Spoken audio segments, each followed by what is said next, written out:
خوب اعوذ باللہ من الشیطان الرجیم بسم اللہ الرحمن الرحیم الحمد للہ رب العالمین وصلی اللہ علی محمد وآلہ الطاہرین اللہم صلی علی محمد وآل محمد وعجل فرجہم. چلے حکمت نمبر 132. وقال علیہ السلام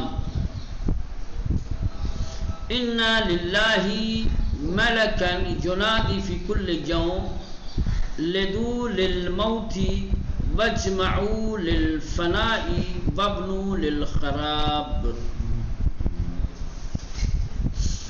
چلے یہ حکمت نمبر 132 جس میں امام نے دنیا کی 3 اہم چیزیں کہ جس کی طرف انسان کی حد درجہ توجہ ہوتی ہے ان تینوں کے نابود اور فنا ہونے اور ناپائیدار ہونے کی طرف کیا ہے توجہ دلا رہے ہیں.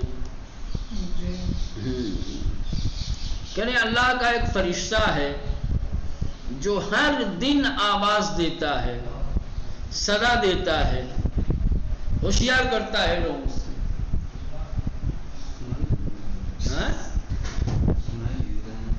سنائی نہیں دیتا؟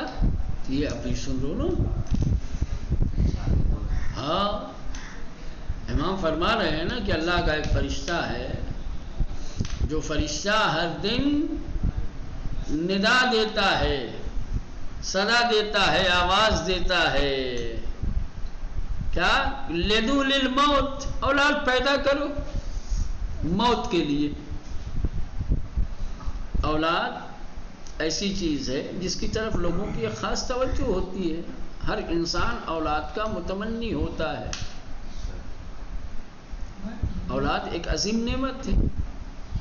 اس نعمت کو ہر شخص دوست رکھتا ہے، پسند کرتا ہے. لیکن یہ نعمت جس کا ہر انسان متمنی ہے، یہ نعمت پائیدار نہیں ہے. اولاد پیدا کرو لیکن یاد رہے انہیں موت آئے گی.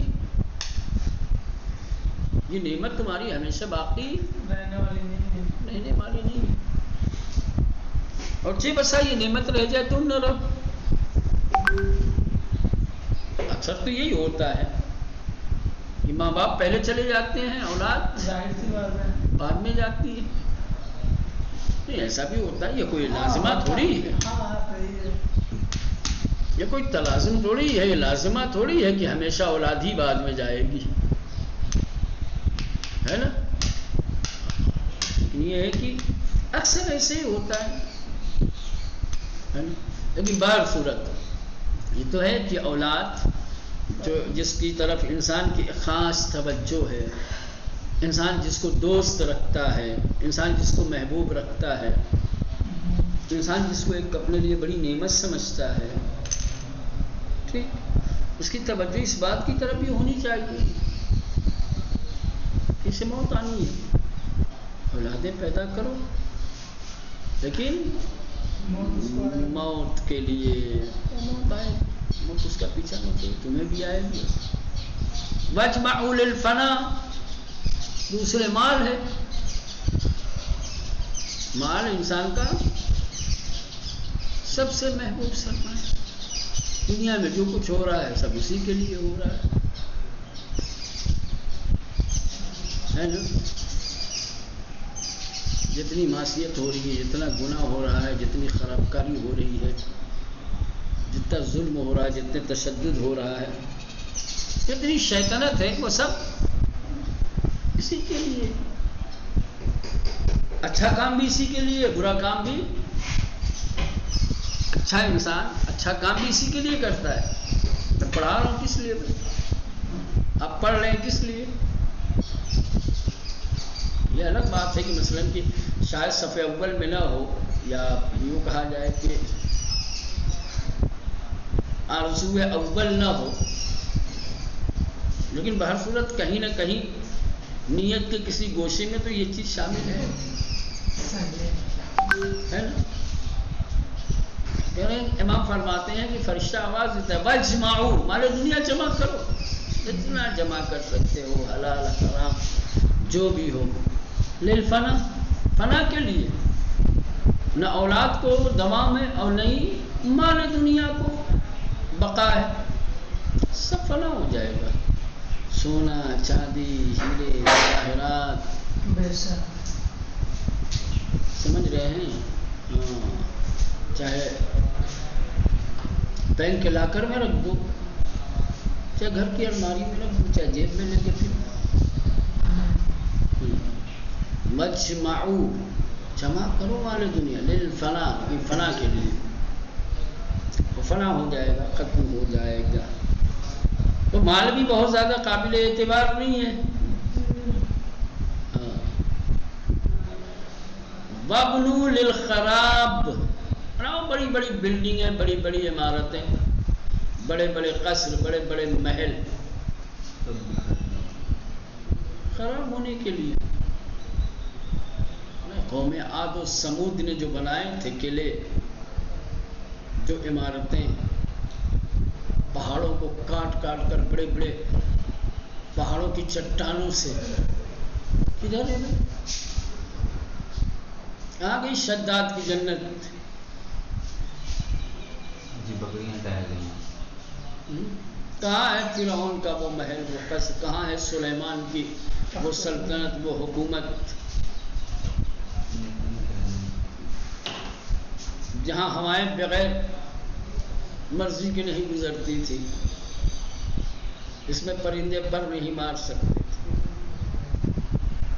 دنیا کی کسی چیز کو فنا نہیں ہے، آدمی کو ان چیزوں کے لیے اپنی آخرت خراب نہیں کرنی چاہیے، سمجھ رہے ہیں؟ کہنے کا مطلب یہی ہے کہ یہ تین چیزیں جس کی طرف انسان کی حد درجہ توجہ ہوتی ہے، اور ہر انسان اپنی زندگی میں خاص طور سے یہ تین نعمتیں رکھنا چاہتا ہے کہ اولاد ہو، مال و دولت ہو، اچھا مکان ہو، یقیناً آرزو تمنا صحیح ہے، حلال طریقے سے اگر یہ چیزیں حاصل ہو سکتی ہیں، لیکن اگر حلال طریقے سے ہوں گی تب بھی ان کو زوال ہے، حرام طریقے سے ہوگی تب بھی زوال ہے، زوال تو ہے ہی۔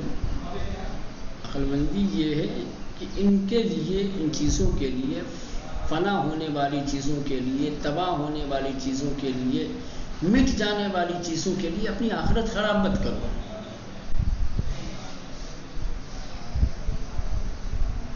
ٹھیک، آخرت کی حفاظت کے ساتھ یہ سب ہوتا ہے تو ٹھیک ہے، تو چلو بعد میں تو فنا ہونا ہی ہونا ہے،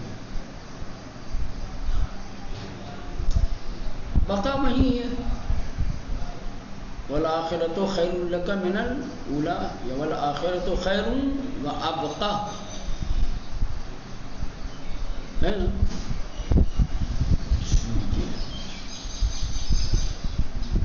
اِنَّ لِلَّهِ مَلَكًا، بے شک اللہ کے لیے ایک فرشتہ ہے، اللہ کے لیے نہیں، اللہ کا، ہاں اللہ کا ایک فرشتہ ہے، ایک ملک ہے، ینادی، ندا دیتا ہے، آواز دیتا ہے، ندا جانتے ہیں بلند آواز سے پکارنے کو کہتے ہیں ندا، ندبہ پڑھتے ہیں، ینادی ندا دیتا ہے، پکارتا ہے، فی کل یوم، ہر دن، کیا پکارتا ہے؟ لدول الموت، اولادیں پیدا کرو موت کے لیے، اولادیں پیدا کر رہے کرو، لیکن یاد رہے یہ موت آئے گی۔ وَاجْمَعُوا، جمع کرو، اموال للفنا، فنا کے لیے، مال جمع کرو، فنا ہوگا، یہ مت سمجھنا کہ فنا نہیں ہوگا۔ وَابْنُوا لِلْخَرَابِ، بنا یعنی عمارتیں بناؤ، کارخانہ، کاشانہ، قصر، محل، بلڈنگ، کبھی بناؤ، للخراب، کیا ہے؟ تخریب کے لیے، خراب ہونے کے لیے، وہ مٹ جائیں گی، وہ سیدھا ہو جائیں گی، آہستہ آہستہ زمین دوز ہو جائیں گی، زمین بوس ہو جائیں گی۔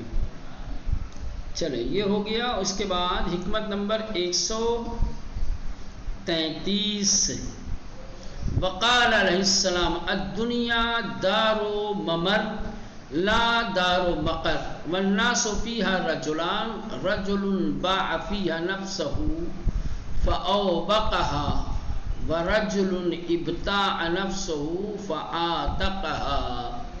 بڑی خوبصورت حکمت ہے، معنی اور مفاہیم کی بڑی گہرائی ہے اس کے اندر. یہ جملات اگر انسان کو یاد رہیں، ذہنوں میں محفوظ رہیں، اور ہر دن کاش انسان جو ہے امام کے ان کلمات کو، ان حکمتوں کو دہرائے، پیش نظر رکھے، تو شاید انسان لغزش نہ کرے، خطاؤں کی طرف نہ جائے، معصیت کی طرف نہ جائے، شاید زندگی میں. یہ حقائق ہیں، واقع ہیں. امام فرماتے ہیں الدنیا دار و ممر. ممر کہتے ہیں گزرگاہ کو، راستے کو، جہاں سے انسان گزرتا ہے. الدنیا دار و ممر، دنیا محل گزر ہے، گزرگاہ ہے. گزرگاہ وہ کیا کرتے ہیں؟ آدمی ٹھہرتا ہے، رات ہوتا ہے بھائی. ہاں، لا دار و مقر، یہ قرار کی جگہ نہیں ہے، اصل منزل نہیں ہے انسان کی. ممر گزرگاہ اور مقر ٹھہرنے کی جگہ، مسکن، اصل منزل، مقصد. دنیا سمجھ جاؤ کہ ایک پل ہے، ایک راستہ ہے، اصل منزل نہیں ہے انسان کی. مسکن اصلی انسان کا دنیا نہیں ہے. محل حقیقی انسان کی حقیقی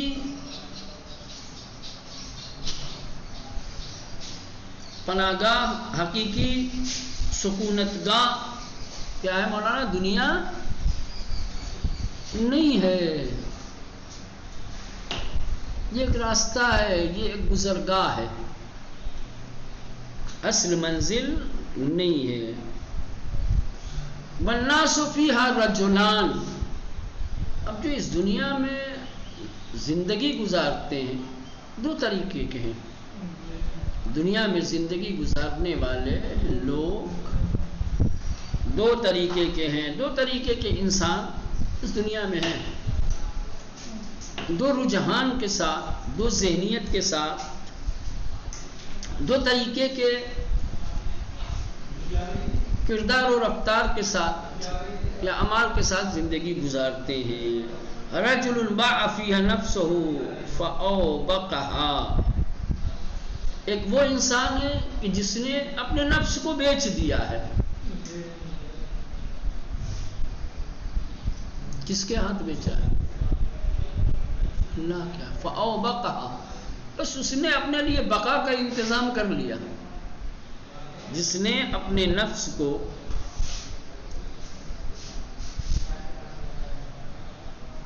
رجل باع بیچ دیا فی نفسہ فاوبقها، سمجھے؟ وہ حالات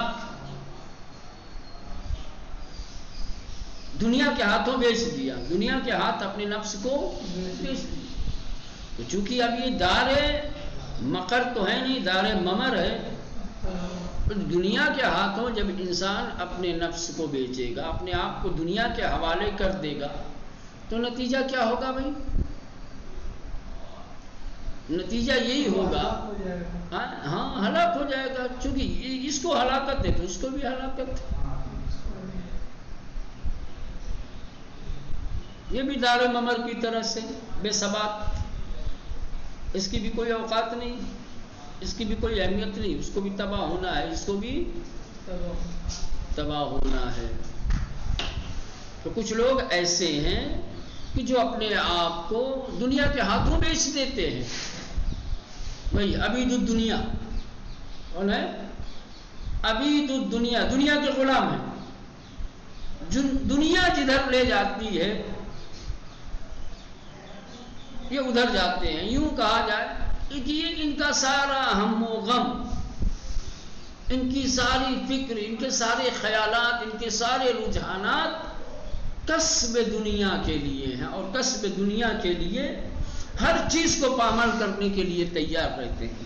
حکم الہی ہو، حکم رسالت ہو، حکم امامت ہو، سب قربان ہو۔ ان کو بس دنیا عزیز ہے، دنیا پیاری، دنیا چاہیے، چاہے اس کی جو قیمت ادا کرنی پڑے، خدا کے اصولوں کو پامال کرنا پڑے،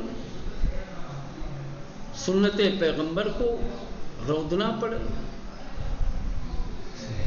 اماموں کے فرمائشات، اماموں کے دستورات کو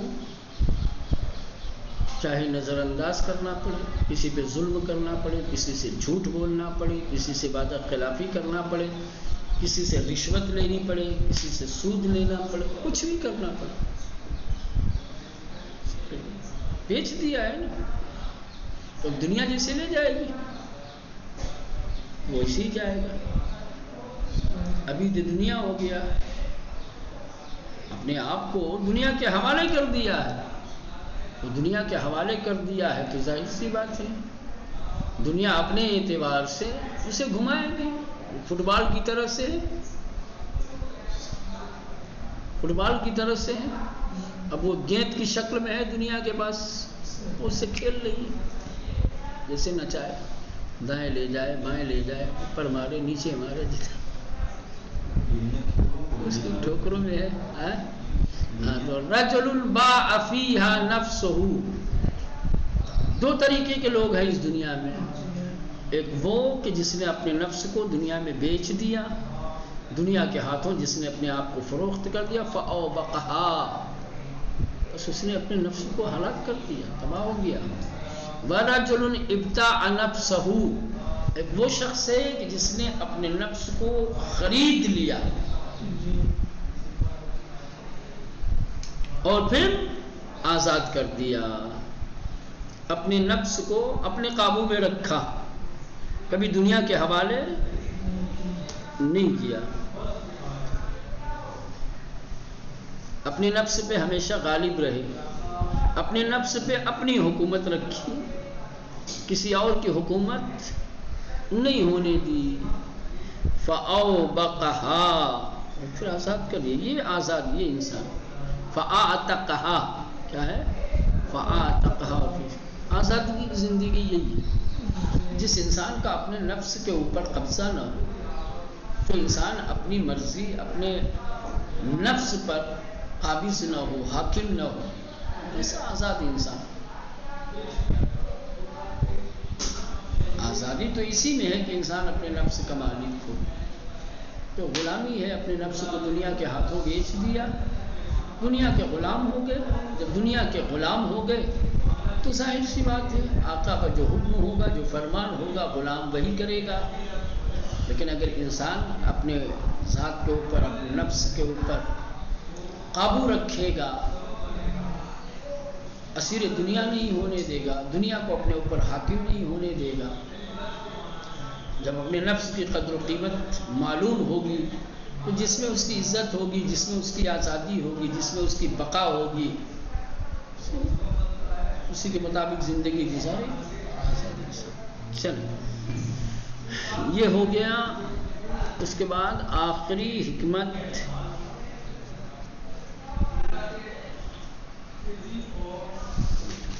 وقال علیہ السلام، حکمت نمبر 134، لا يكون الصديق صديقا حتى يحفظ اخاه في ثلاث، في نكبته وغيبته ووفاته۔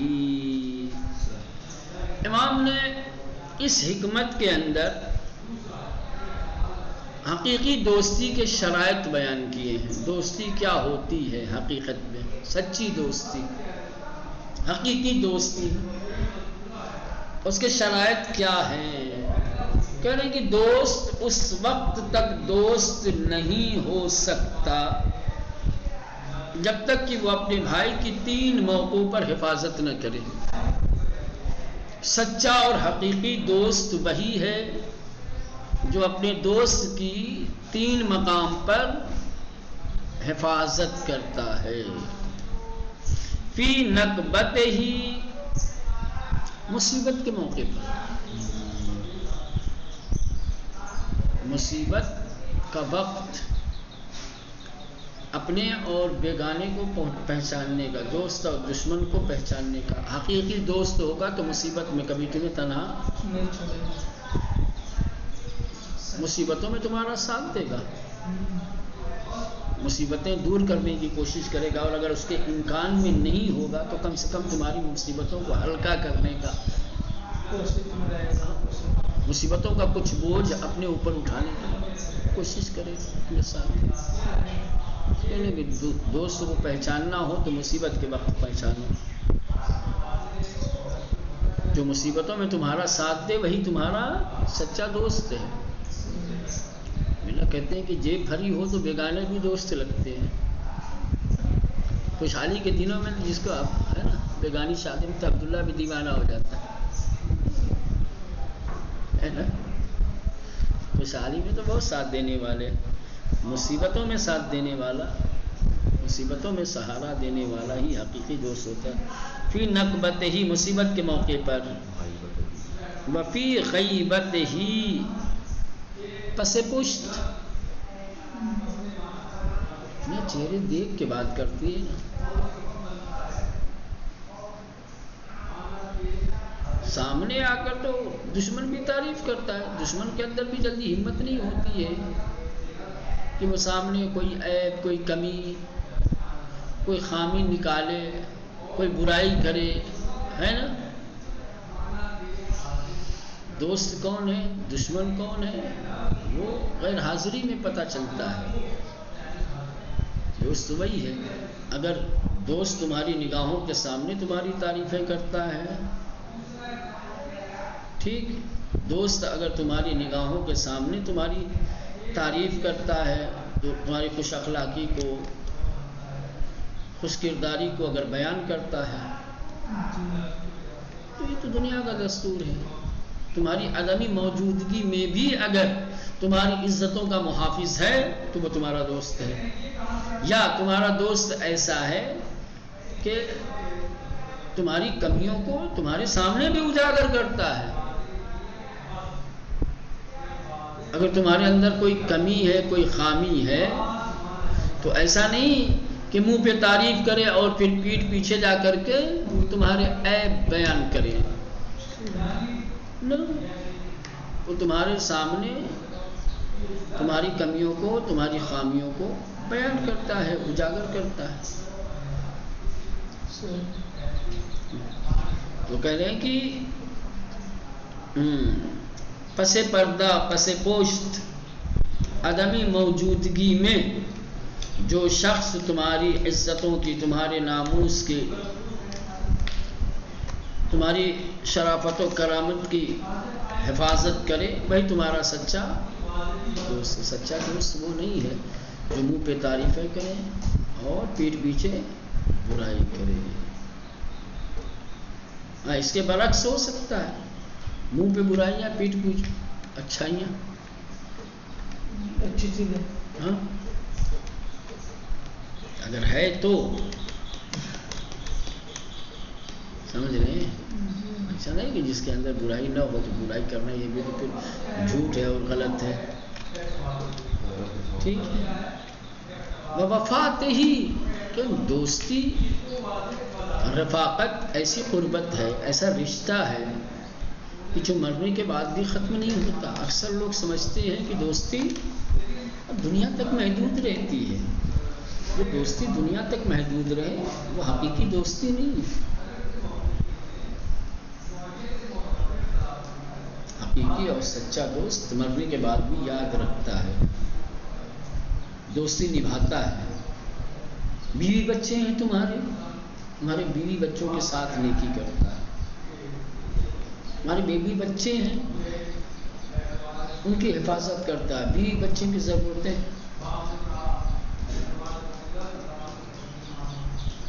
تمہاری ایصال ثواب کی ضرورت ہے، تمہارے لیے بھی کار خیر کرتا ہے. یہ حقیقی ایسے دوست کہاں ملتے ہیں؟ ایسے دوست ایسے ساتھی ایسے صدیق کہاں ملتے ہیں؟ امام فرماتے ہیں کہ حقیقی اور سچے دوست کے لا یکون الصدیق صدیقا، دوست دوست نہیں ہو سکتا، صدیق یعنی دوست، حتیٰ یہاں تک کہ یحفظ اخاہ فی ثلاث، جب تک کہ وہ اپنے بھائی کی حفاظت نہ کرے تین موقعوں پر، فی نکبت ہی، مصیبت اور پریشانی میں، جو ساتھ نہ دے، جو حفاظت نہ کرے وہ دوست نہیں ہو سکتا، بغیبت ہی، عدم موجودگی میں، پس پشت، جو حفاظت کرے وہی دوست ہے، جو نہ کرے نہیں ہے، بوفات ہی، اور مرنے کے